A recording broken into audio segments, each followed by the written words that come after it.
Hi, everyone. We are going to get started. And okay, we have people on Zoom, we have people on our Facebook live stream. And today we are going to this is the start of our fall parent series for, let me see.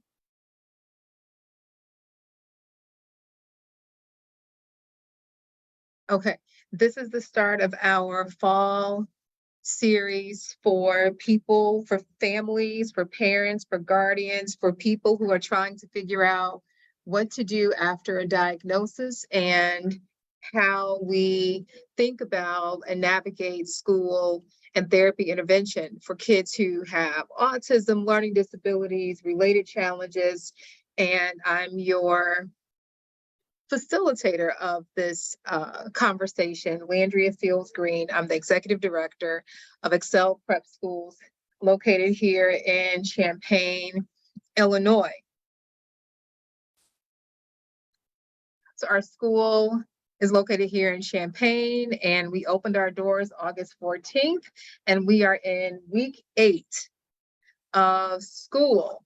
And let's see. So in honor, this is October, so it's Dyslexia Awareness Month, and it's important to acknowledge that and also note that children with autism can also have reading challenges and have a diagnosis of dyslexia. And dyslexia is identifiable according to the National Institutes of Health between the ages of 5.5 to 6.5. And many of you may say, why is this important to even begin to discuss? Well, in early intervention, oftentimes children are not diagnosed specifically they are undiagnosed specifically and giving a general diagnosis of developmental disorder when they could have developmental disability, when they in fact could have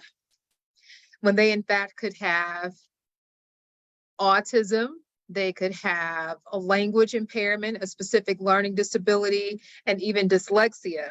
And by not providing children with an accurate diagnosis at the time, no matter their age, it is a form of not providing them specifically with what they need. And then it is harmful and it delays the process towards their progress. So it is important to say that dyslexia is identifiable between the ages of 5.5, 6.5. So after a child gets a diagnosis, and I'm sure like many parents, and I'll include myself, there's a road to diagnosis. There's a wait list conundrum you find yourself in. There is a cost to getting a diagnosis. There is time of getting an accurate diagnosis. And in this particular area of Champaign, it's not different from any other area in terms of the wait list. I will also say it is different in many areas in terms of the variety and the number of people, the supply, if you will, in terms of practitioners who can in fact provide a diagnosis for a learner. So after you get your diagnosis, whatever that is, or your family gets a diagnosis, the child gets the diagnosis, it's important to know that it is not the sum total of who a child is. And I will say that when you get a diagnosis, what does a good report of a diagnosis look like? What does it entail? And it includes being able to have not only your child, this person meets the criteria for having dyslexia, or they meet the criteria of having autism, but the recommendations need to be specific to your child's profile, which makes me also say a good diagnostic report gives a learner profile, not just a label, but in every domain related to that diagnosis. So if dyslexia is comprised of auditory processing challenges, language processing challenges, comprehension, receptive vocabulary, expressive vocabulary, there should be a profile inside that child's report that gives an areas of strength and areas that need improvement. An evaluation is not an assessment. An evaluation gives a label. Good evaluations will also give you a profile that gives you information about how your child learns. Because how your child learns is the strengths and the areas that they need in terms of improvement will then drive how we begin to think about instructional design. So a diagnosis is a crack in the door. It is not the whole foot in. Now, if you're using insurance, a diagnosis is very important. And if you are not using insurance, it's also important because it leads the way. It is the crack in the door where the light is finally on. We see the light, and now we want to open the door wider. And how we open that door wider is giving a profile of the learner. So the plan for education is inclusive so a diagnosis, a learner profile, gives the information about how we begin to develop a plan for implementation. At IEP tables, individualized education plans, that is the document. It is a legal document that carries your child across county, across city, town, and state lines. It is the legal document that says, these are the goals that this learner needs. Oftentimes, there is a disconnect between the evaluation report and the IEP goals. And you may say, why? Because it is practitioner and team specific. The goodness of the IEP, the goodness of an evaluation and assessment report, and even diagnostic report is based upon oftentimes the evaluator, what tools we decide to use, what tools we decide to eliminate in our quest to understand your child, our children. And it is also something that so the development of such is oftentimes based upon what tools we will decide to use for the learner.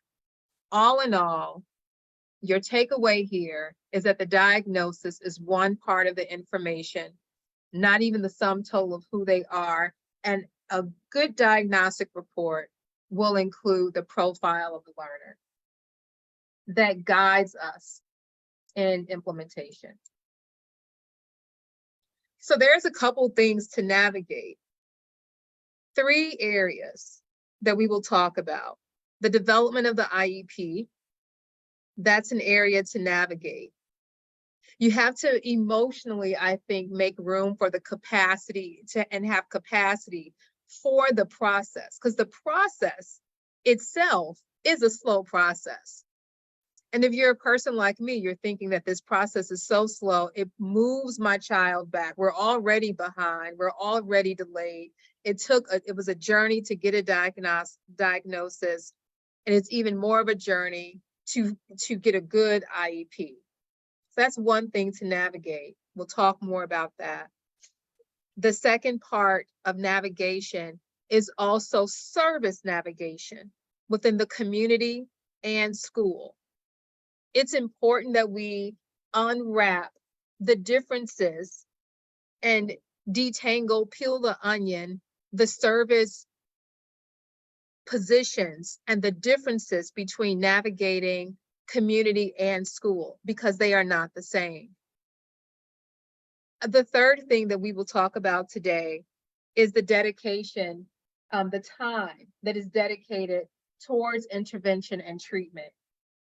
When I say intervention, I am not speaking about differentiating instruction inside of a school classroom. I am speaking about the intervention. Nor am I talking about strategies. Those things are going to happen anyway. People, we are better at that, right? We say, oh, the person has autism. Let's get out those visuals. And we never think that not all people with autism need visuals. We say, oh, that person has, when my daughter, when our child received a diagnostic evaluation, the recommendation was, oh, there's auditory processing issues. Read this book to learn more about auditory processing. And so one of the things to navigate is understanding that there's going to be time on part of the persons and the people who are dedicated to the child first. And that would be their family members, and the time we need to dedicate towards intervention and treatment. Securing good intervention and treatment. So IEPs have goals. And the goals, if you are in any type of organization, you have learned about SMART goals in some comparison, in some discussion. So I'm going to shape SMART goals. And this is not an original thought, but I am going to break this down in terms of SMART goals and the application for IEPs. It's important that when we think about learning for children, we optimize their learning. We optimize their access to tools. And for many of us, we will have to bring our child's teaching staff along for the ride. And it's not often that the IEPs are underdeveloped because people just will not. They will not do it. There are some cases here. I encountered one personally that you just will not do it.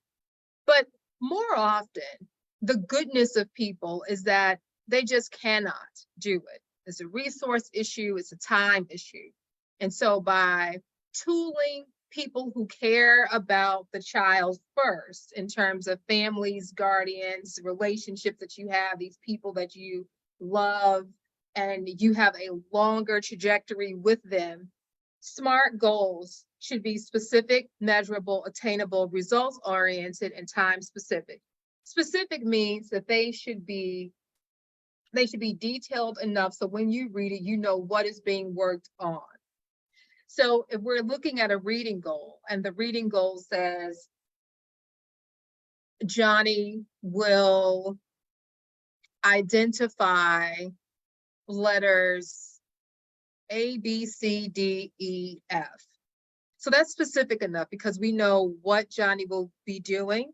We know that there will be, when we talk about results-oriented, results-oriented is really geared towards what is the response and outcome that we should see the child demonstrate because of the goal. So Johnny will identify, results-oriented says he will be able to identify these items. That is the action we expect and the outcome we expect for the learner. It should be measurable. Measurable means at what level of percentage. So Johnny will be able to identify letters A through F with 90% accuracy or 80% accuracy. Measurable means that we need to be sure measuring the goal. But we also have to look at our IEPs and ask why a certain percentage? Why are we giving learners 75% or 80% or 90%? Because what happens if Johnny is only able to achieve letter identification of identify those 5 letters correctly 80% of that time? That 20% is really important. So why can't we have a goal for 100%? Because the goal is for him to be able to identify his letters. And what if we say, well, you can identify letters 80%, that's fine. But what about a name? I should be able to write my name at 80%, or I should be able to write my name at 100%. I need to be able to write my name I need to be able to identify my name at 100%. Should I be 90% or 75% correct in identifying coins, quarter, nickel and dime, or should I be 100%? We have to ask ourselves why the percentage is there and what's wrong with having 100%. It is our perspective here that 100% is important, because the 100% means that the person knows it. It also means that so let's do this. So specific, we are identifying what we will target, what will be worked on. It is measurable. Are we having percentages? He will achieve something at 90% in 3 out of 5 opportunities. Those two don't belong in the same goal. It's either it is the percentage that we're looking for. Not the opportunities should not even be there. So that is goal accuracy and how that IEP was developed and what those goals, the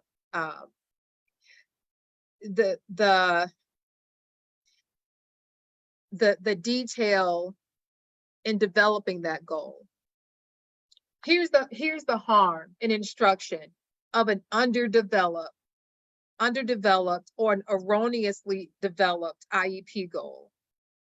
There is no way that we accurately then know as a teaching team how to measure this, how to collect data for it, if the goal is written and it's not clear, if it's ambiguous. So many goals are specific. Many goals are written as measurable. But the way the goal is developed and formulated may not be clear as to what we are measuring.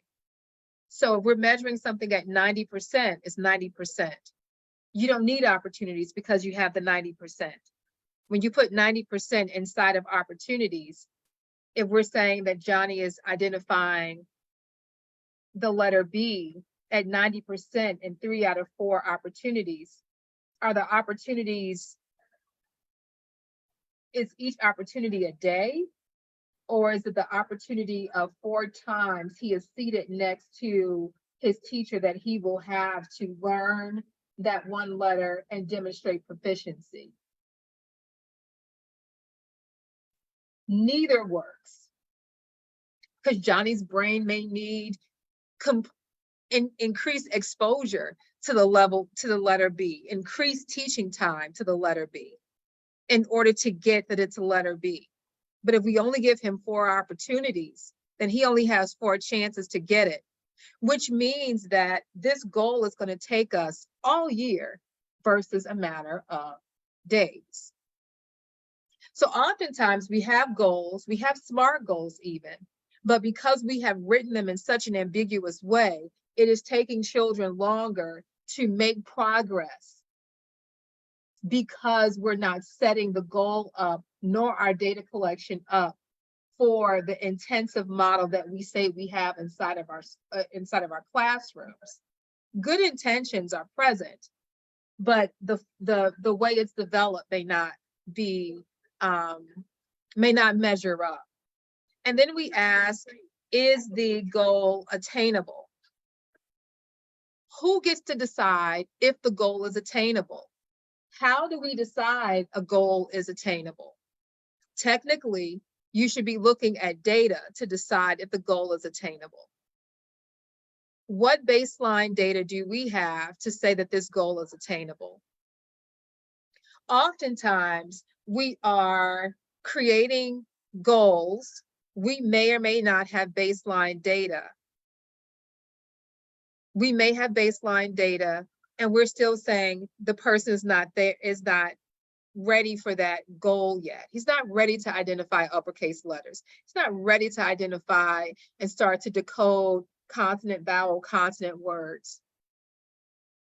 Is it the child is not ready for it, or the instruction has not been robust enough, or the way that we have collected baseline data has not been detailed enough to provide the child what he or she or they need in order to, what the child needs in order to for it to be attainable or achievable? So you have SMART goals and you have the development of IEPs. They're specific.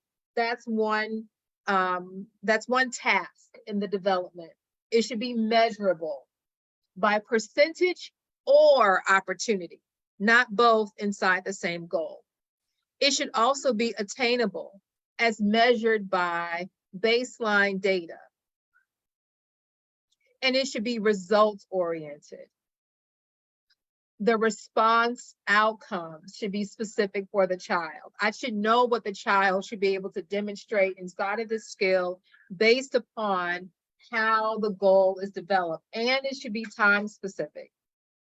So within 2 weeks, Johnny will identify lowercase letters A through F with 90% accuracy, given minimal prompts,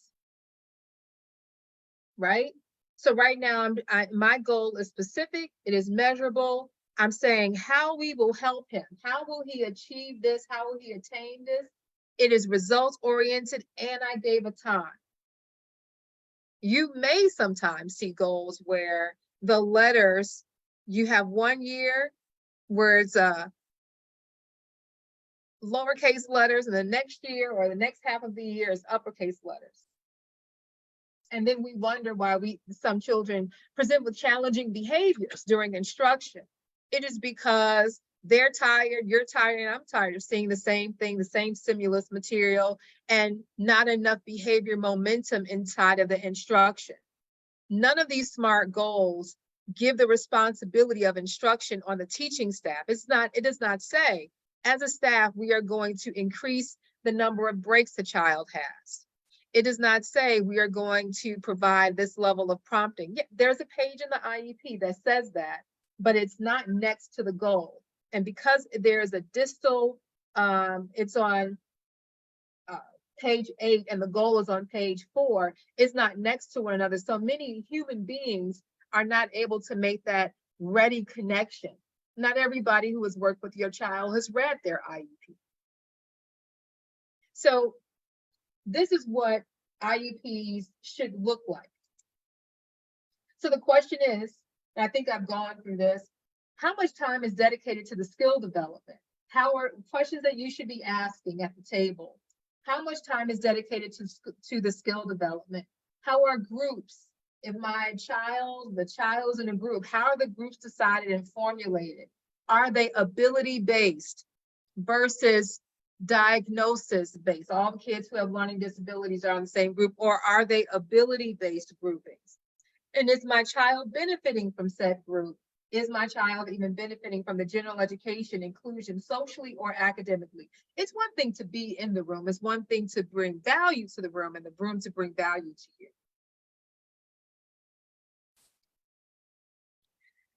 So there are some differences that we have to ready ourselves for as we are navigating services, whether it's private therapy services or public school-based services. My mother used to always say that child's education is as good as the person standing next to them or standing in front of them. And I've not seen her wrong yet. My mother is a retired school teacher and administrator from Chicago Public Schools, and she would say that all the time.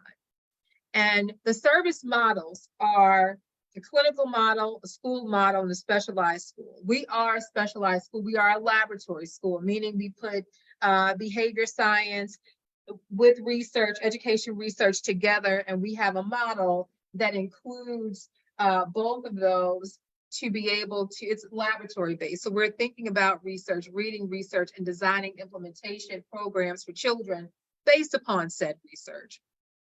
The clinical model is one that is typically during school or after school. The clinical model is one that is based upon a person going into a office or home base, and they're getting 30 minutes, 45 minutes of therapy, oftentimes maybe once a week. If you're thinking about speech therapy and occupational therapy. We think about speech and occupational therapy, there are you're getting those types of interventions, and the intervention may work on fine motor skills. Occupational therapy is so much more than fine motor in terms of writing and cutting. Occupational therapy is visual perceptual skills. It is scanning, and that scanning impacts reading. It is coordination. It is more than just eating and feeding, and it's not that traditionally. The clinical model gives more time. It is typically private pay, insurance-based pay, and there's some type of support that parents and families have to provide, and that is usually fiscal support, and time support, because you're taking the child there, and you are contributing monetarily for said therapy, right? And the encounters of that therapy are not daily. And then there's a school model. The child is there 6 hours a day, typically 5 hours a day. And you may get services, speech, occupational therapy, social work inside of the school model. Those models can be one-to-one or in small groups. But the time spent in that particular model may be speech therapy 15 minutes 3 times a week, which a total of 45 minutes.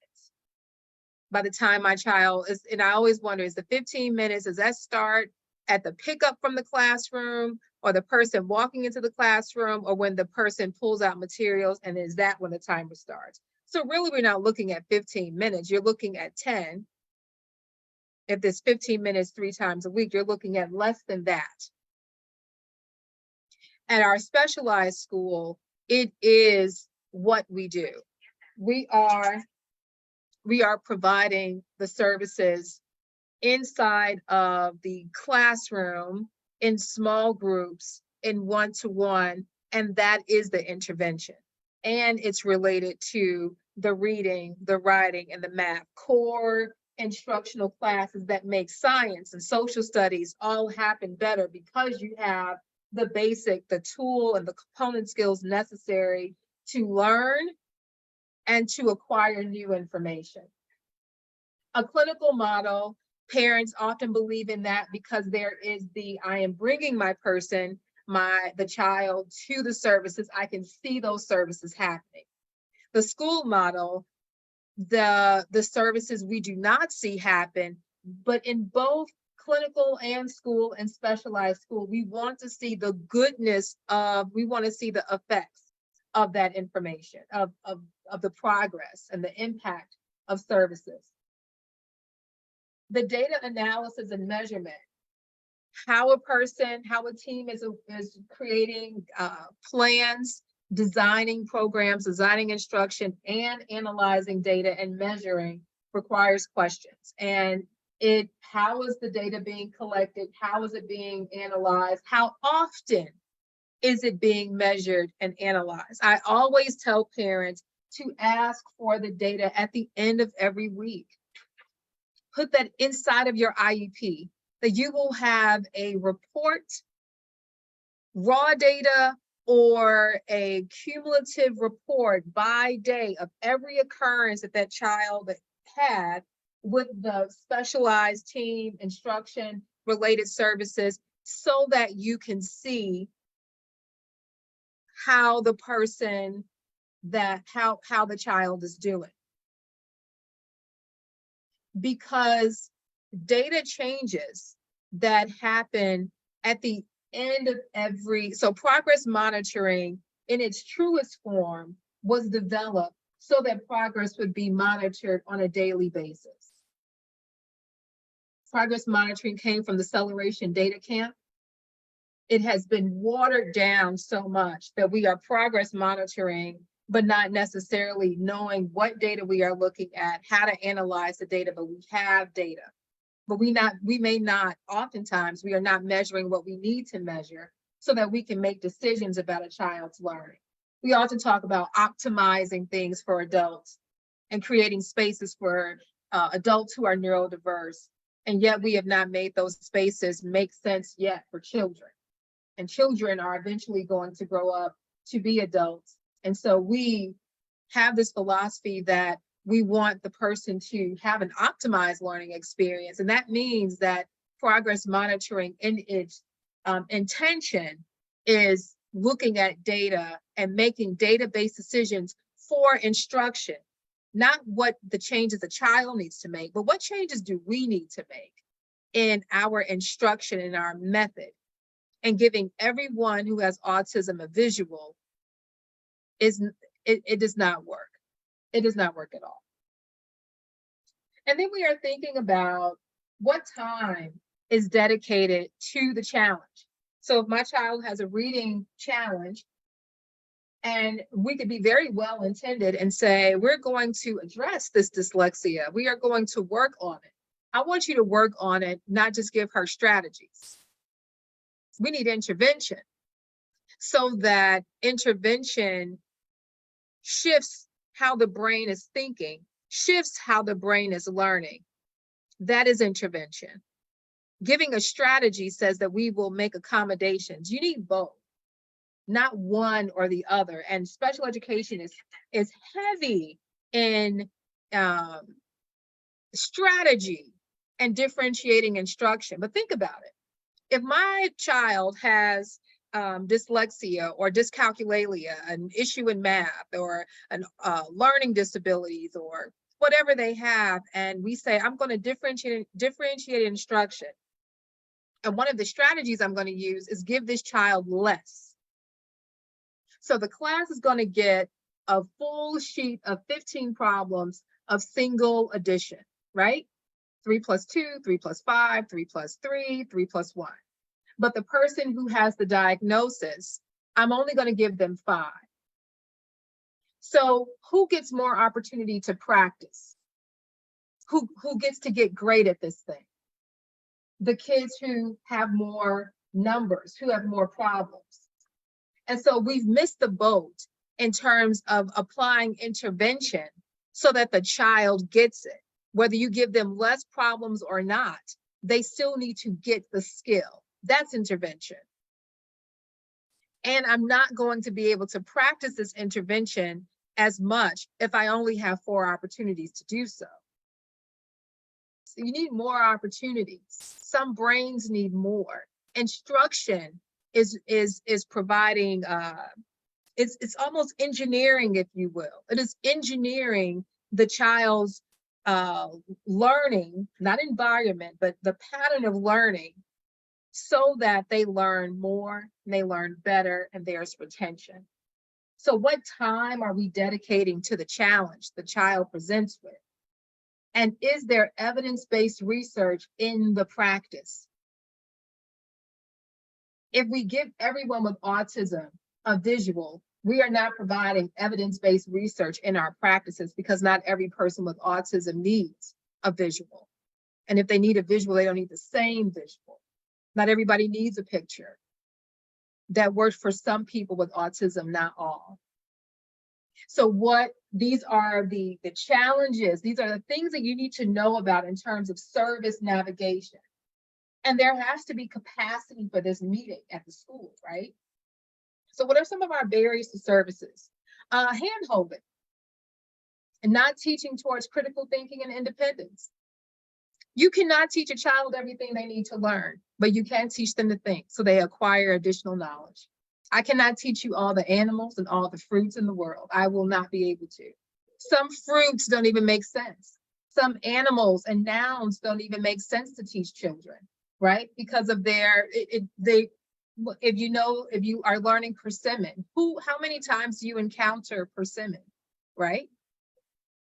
So I can't teach you all the things, but I can teach you how to learn and how to acquire new knowledge, so that when you see a persimmon, you're able to say, oh, this thing is round, it's juicy, I peel it, it falls from a tree or grows from the ground, it must be something I eat. It looks like an apple, maybe it is also a fruit. So you want to teach them to be able to apply what they see to acquire new knowledge.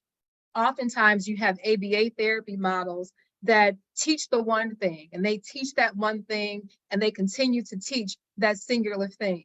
And then we move these children into a school program, and there's a huge disconnect between what they learn in this singular fashion and then being able to apply it to a generalized curriculum and atmosphere. Coming from a clinical model, we absolutely know this way of teaching is good, but it is not enough. It is not enough. We are to build a bridge.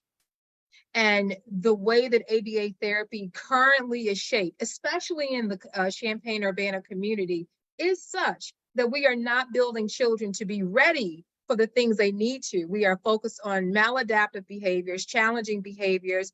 And if there's increased engagement with children, if we are teaching them, if we are honoring and respecting them, then the conversation about maladaptive and challenging behaviors really removes itself.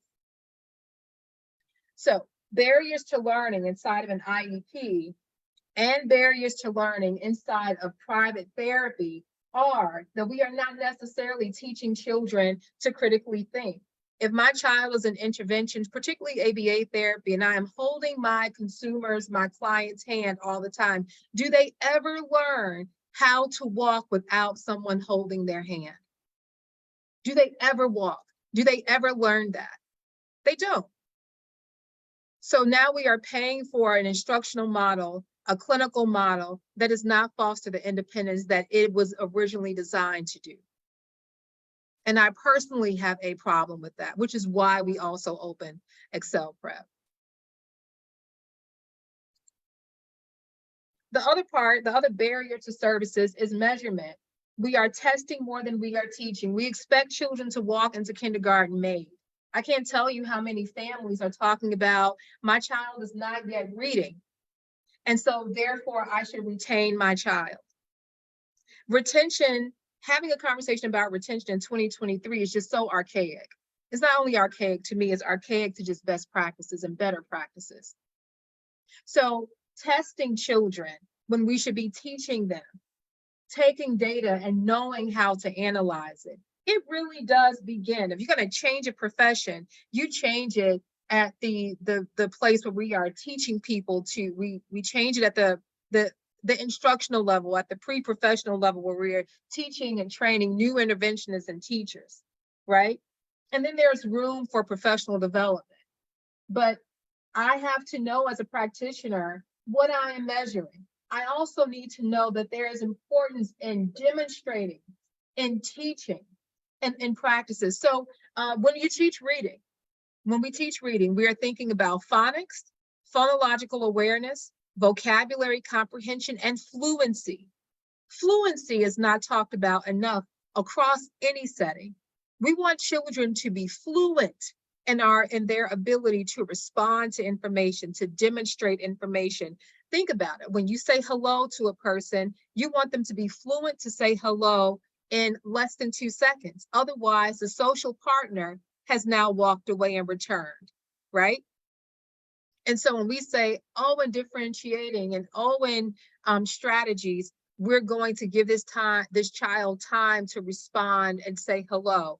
It does not work. There's no good social outcomes that come from having latency and waiting for a person to respond. It's not how you make friends or influence people. They have to be able to respond. When you raise your hand, you need to have an answer. And some brains are not ready for that. And so where's the intervention and instruction to be able to prime the brain to get the words out that are inside and retrieve them?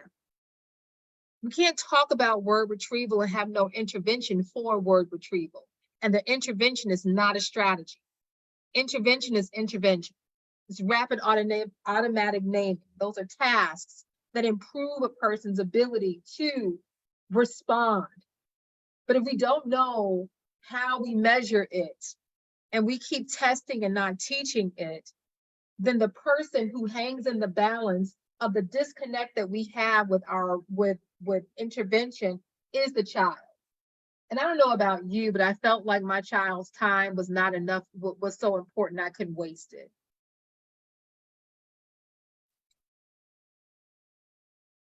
Another barrier to services is that we have moved away from evidence-based practices towards a model of this is how we do it here.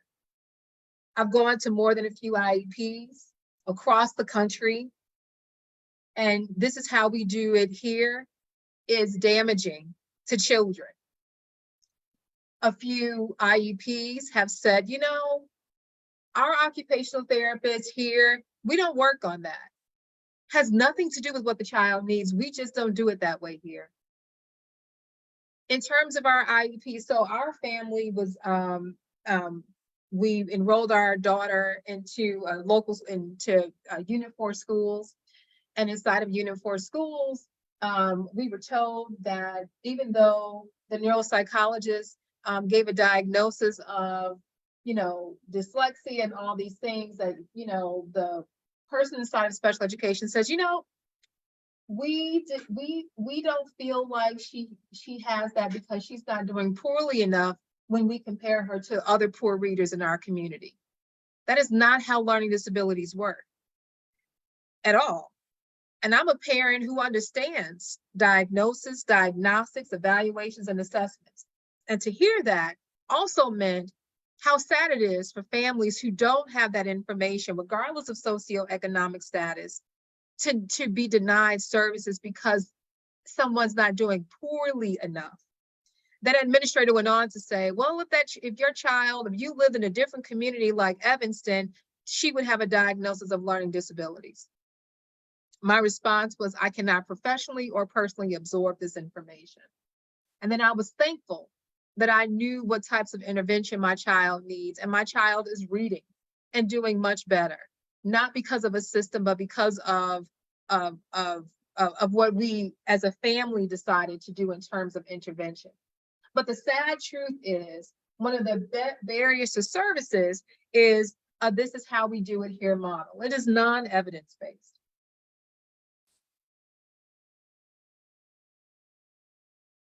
So the philosophy here, and I'm hoping that this is a takeaway, is that all brains can learn. Educating children with special education needs is a form of social justice. It just is. Writing is important for independence. Reading is a form of independence, and in teaching vocabulary and learning has a timeline, and it also has a continuum. And in terms of respecting children and how they think and what they need, it shows up in instruction for them. I don't want to have another meeting at another child's school where we start off with the child is so cute. Because what if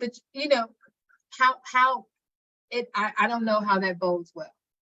So anyway, learning is a form of social justice. We provide ABA therapy. There are smiles, there's critical thinking, there's learning, there's progress actualized. We use celebration data, which means that our children, for the children that we see, we have copies of their IEPs. These children, many of them have achieved IEP goals in 8 weeks instead of the year, because of the way that we collect data, because of the way that we are providing instruction, and they are thinking. For our ABA program, we accept Health Alliance, and we also accept Blue Cross Blue Shield. We have an open house that is happening October 26th from 4:30 to 6:30 for interested families, community partners, and administrators. We are also happy to also say that we have completed our ISB approval process for school districts that are looking to refer students to our school. And we will formally announce that at the top of November. So I'm looking at Facebook, and if there are any people who are online and you have questions, I'm happy to answer some questions.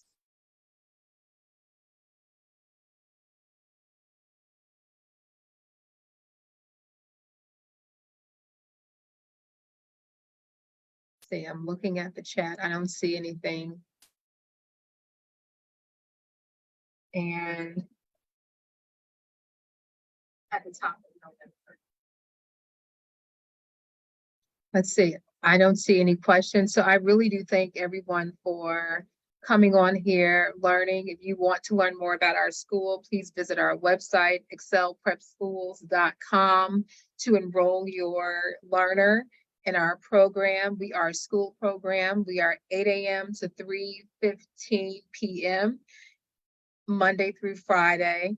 And for families that would like to utilize, who have learners who have the insurance benefit for ABA therapy, you can utilize that to start to enter into our program. And for families who are looking to just enroll, there is a private pay that we have available for families, and it is competitive with private schools in the area. If your learner has an IEP, then the services for that IEP will be rendered here at our school. And also for families who are in schools and administrators who see this as important, as a stopgap, if you will, to give learners an opportunity to get the specific instruction that they need to catch up. We provide a school environment for learners ages 5 to 12, serving grades K through 8. Thank you very much for joining us today. If you have any questions, please feel free to reach out. Have a good day.